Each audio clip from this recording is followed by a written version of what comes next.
네, 안녕하세요. 반갑습니다. 네.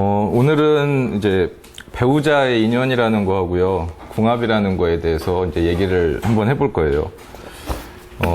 저번에도 뭐 얘기했는데, 우리가 이제 살면서 가장 중요한 게 이제 그 두 가지가 있다고 그랬죠.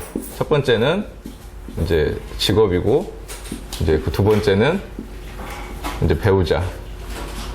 뭐 이게 이제 이 두 가지가 가장 그 개운하고 가장 크게 이제 영향을 미치는 두 가지예요.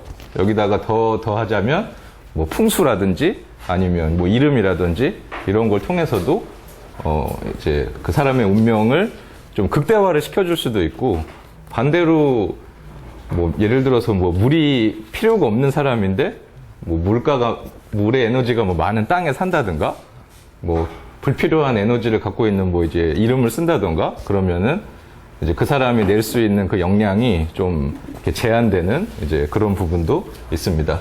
근데 오늘은 이제 요것 중에서 이제 이 배우자라는 거에 대해서, 요즘은 이제 편하게 앱이 다 있어요. 앱으로 자기 생년월일시 찍으면 자기 사주가 이제 나옵니다. 우리가 이제 세상은 이제 음양이라는 걸로 이제 두 가지로 나눠져 있다고 그랬는데, 남자라는 존재가 있고 이제 여자라는 이제 존재가 있고, 그렇죠. 배우자를 논할 때 남자는 재성이라고 하는 거를 이제 여자로 보고요, 여자는 관성이라고 하는 거를 이제 남자로 봅니다. 여기 오신 분들은 다 기초는 조금씩 다 아시죠? 이제 오행의 상생상극이라는 거를 간단하게만 이제 설명을 하고 이제 넘어갈게요. 도표를 하나 이제 그려볼 건데요. 제가 글씨를 좀 못 써가지고. 우리가 이제 뭐 상생이네, 상극이네, 이제 그런 말씀 많이 들어보셨을 거예요. 그래서 이렇게 이제 기운이 흘러가는데, 이제 목이라는 에너지는 화라는 에너지를 만들어주는 거예요. 도와준다, 뭐 살려준다. 그리고 화라는 에너지는 토라는 에너지를 또 이렇게 키워줘요. 토는 금은 수를, 또 수는 목을, 이렇게. 그러니까 이걸 우리가 목생화라고 얘기하는데, 그러니까 이 목을 장작이라고 한번 생각해 보세요. 장작을 던져줬더니 불이라고 하는 게 타오르더라. 이거 우리가 상생이라고 얘기합니다. 불이 다 탔더니 흙이 되어서, 재가 되어서 흙으로 돌아가더라. 그리고 땅 속에서 뭐 이제 광석이라고 하는 것들이 만들어지더라. 쇠가 녹으면 이제 물이 되더라. 물은 다시 나무를 살려주더라. 이거를 이제 우리가 상생이라고 얘기를 합니다. 상생이 있으면 또 상극도 있겠죠.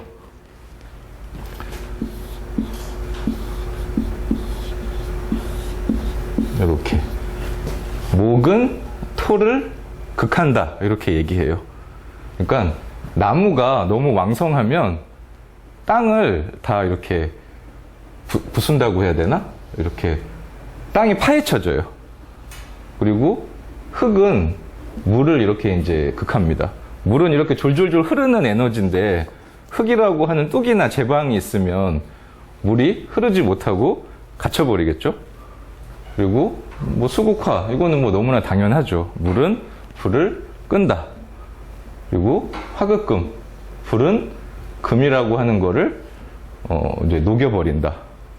금은 금극목해서 나무를 이렇게 잘라낸다, 베어낸다.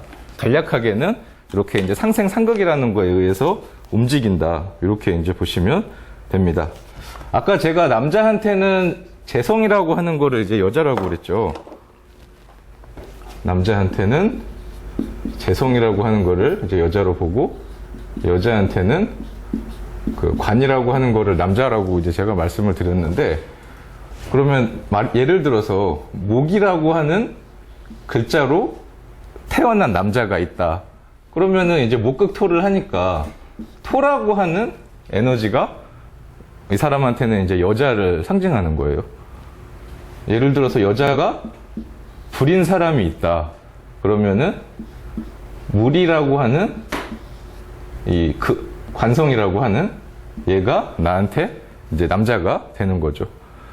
우리가 왜 생한다, 극한다 이렇게 이제 얘기를 하는데 생 그러면 이제 좀 좋아 보이죠. 도와준다, 뭐 살려준다 이런 의미니까. 반대로 극한다 그러면은 좀 어감이 별로 안 좋잖아요. 뭐 때려잡는다, 막 누른다 이렇게 이제 느껴지니까. 근데 그렇게 생각하실 필요는 없고 극이라고 하는 거는 컨트롤을 해준다 이거예요. 컨트롤. 예를 들어서 그 관성이라고 하는 거를 우리가 넓은 의미에서 보면 뭐 규칙이나 뭐 법, 뭐 질서, 뭐 크게 보면은 뭐 국가 이런 걸로도 이제 보거든요. 그러면 국가가 하는 게 뭐예요? 우리 국민을 잘 살아갈 수 있게 도와주죠. 뭐 수급권자다 그러면은 뭐 쌀도 보내주고 뭐 생활비도 보태주고 뭐 이거를 뭐 경찰이나 아니면 뭐 신호등 같은 이런 걸로 봐도 돼요. 우리가 이런 거를 잘 지켜야 사람들이 큰 무리 없이 잘 살아갈 수 있겠죠.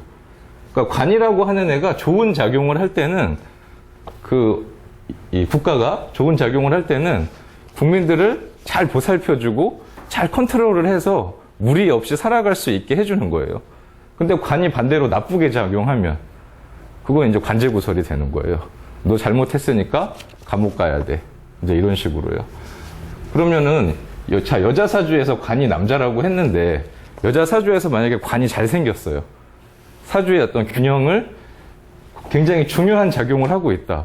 그러면 그 여자한테는 배우자라는 존재가 이렇게 좀 배우자 덕이 많은 그런 사주라고 할 수 있는 거고, 반대로 균형이 깨져가지고 뭐 내가 약한데 관이라고 하는 게 너무 세다던가 뭐 이런 식으로 불균형을 이루면 그거는 이제 좀 배우자 덕이 없는 사주 구조가 된다라고 이제 말씀을 드릴 수 있습니다.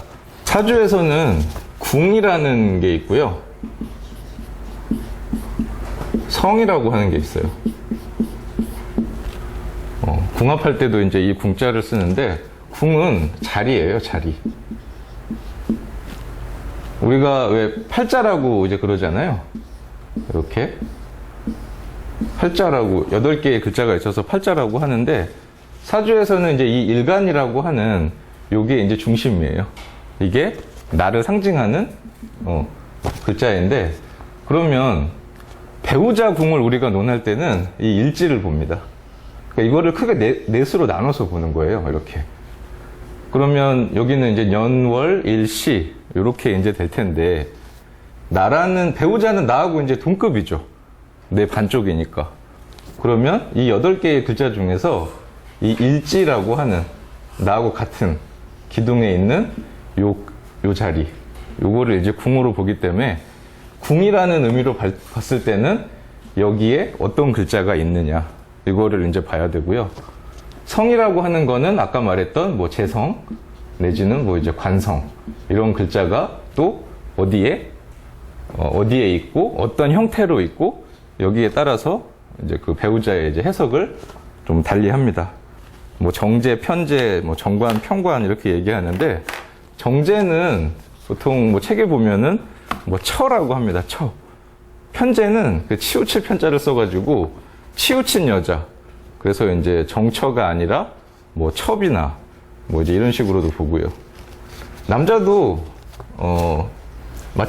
여자도 마찬가지예요. 정관은 바른 남자니까 이제 남편으로 이제 보고, 뭐 편관 그러면은 뭐 이제 정부 뭐 이런 식으로도 보는데 그거는 조금 옛날의 관점에서 이제 본 거고요.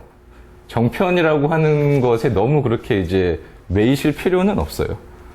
그러면 여자가 뭐 정관은 없고 편관만 있다. 그러면 뭐 그 여자는 배우자 덕에 나쁘고 이렇게 단식으로 표현하면 오류가 많이 생깁니다. 그리고 사주 구조에 따라 다른데 만약에 어떤 여자가 배우자의 글자가 딱 하나밖에 없다. 이런 경우가 있겠죠? 그리고 또 다른 경우에는 뭐 2개 이상이 될 수도 있고요.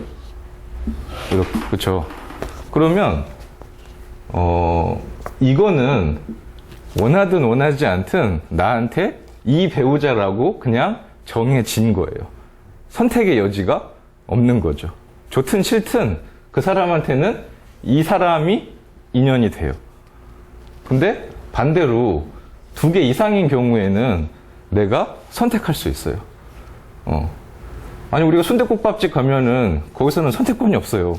그냥 순댓국밥만 먹어야 돼요.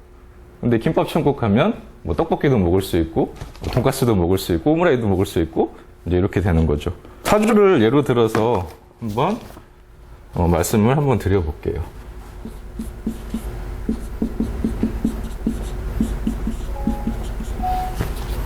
병인 언니.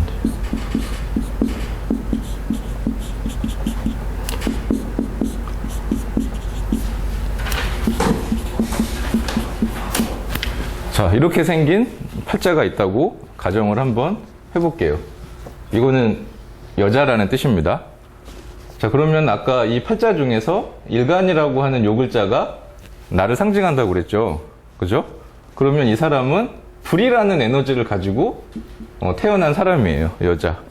근데 아까 우리가 상생상극 할 때 여자한테는 관이라고 하는 글자가 이제 남자를 나타낸다고 그랬죠. 그러면 불을 극하는 거. 불을 극하는 건 뭐다?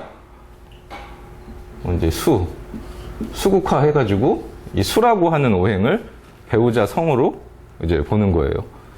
그러면 여기서 물이라는 글자가 어떤 형태로 존재하냐, 여기에 따라서 이제 좀 여러 가지 해석을 해볼 수가 있어요.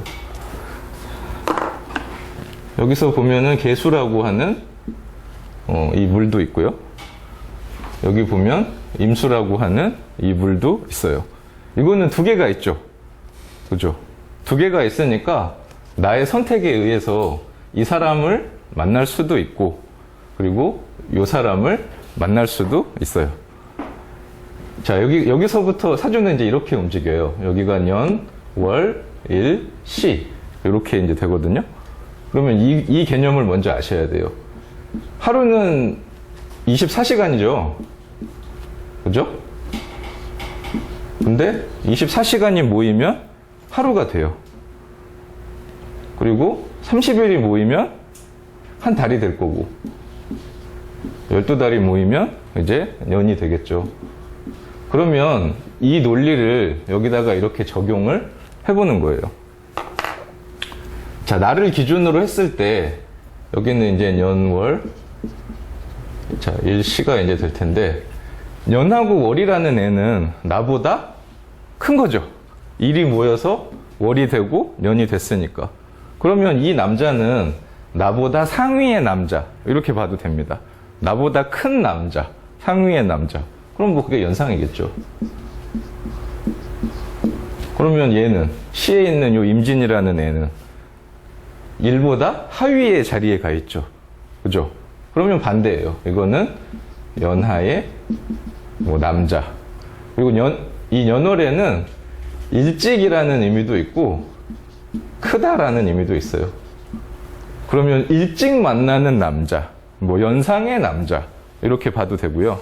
시는 이거 반대겠죠. 늦게 혹은 작다. 그러면은 나이가 들어서 만나지는 애, 혹은 뭐 연하의 남자, 이렇게도 볼 수 있는 거고요. 하나밖에 없으면은 내가 뭐 고민을 하든 안 하든 그걸로 정해진 거니까 어쩔 수가 없는데, 이런 경우에는 내가 생각을 해볼 수 있는 거예요. 얘를 만났느냐에 따라서 이 사람의 인생이라고 하는 건 많이 바뀔 거거든요. 자, 얘를 보면 개수라고 하는 물이에요. 개수. 뭐 개수는 뭐 여러 가지 의미가 있어요. 습기도 되고, 뭐 비도 되고, 뭐 서리도 되고, 눈도 되고, 뭐 샘물도 될 수 있고, 뭐 등등등 이렇게 될 수 있어요. 그러면 이 사람이 태어난 게 6월이라는 가을이죠. 사주는 이 월의 에너지가 엄청 중요해요. 그러니까 쉽게 말하면 이 사람은 가을이에요. 가을 태생. 그러면 가을에 병화. 병화는 태양이거든요. 태양. 그러면 이 사주를 풍경화를 그리듯이 한번 그려보세요. 병화라는 태양으로 태어났는데 봄이나 여름에 태어났다. 그러면 얘가 태양이 고도가 이렇게 점점 높아지는 거예요. 해가 길죠. 따뜻하고, 반대로 가을, 겨울 되면 반대예요. 고도가 떨어지면서 해가 빨리 집니다. 그러면 병화라는 애가 여기서 지금 이 흐름을 타고 있는 게 아니라 이 흐름을 타고 있죠. 그러니까 얘는 약한 애예요.